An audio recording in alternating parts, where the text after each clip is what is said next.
The acting president is asking contractors handling the rehabilitation of the Kaduna airport to speed up work in order to meet the March 8th deadline for the closure of the Nnamdi Azikiwe International Airport, Abuja. Acting President Yemi Osinbajo gave this charge during a visit to the airport to inspect the progress of work there. Professor Osinbajo, who acknowledged the enormity of the project, also pleaded with the airline operators to cooperate with the federal government on the diversion arrangements, which he says is a temporary one.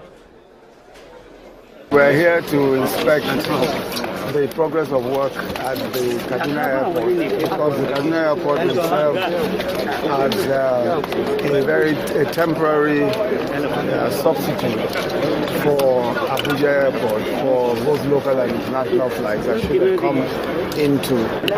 The work has made considerable progress. Obviously, there's considerable progress, but there's still quite a bit to do. And some of it, we're told, will be completed over this weekend, especially the ceiling, air conditioning and all that, and some of the facilities. So the security facilities are there to be ready. So we think that it will not be in a complete state of readiness by Wednesday, but I expect that within a very, very short period thereafter, it should at least be in a very usable and comfortable state.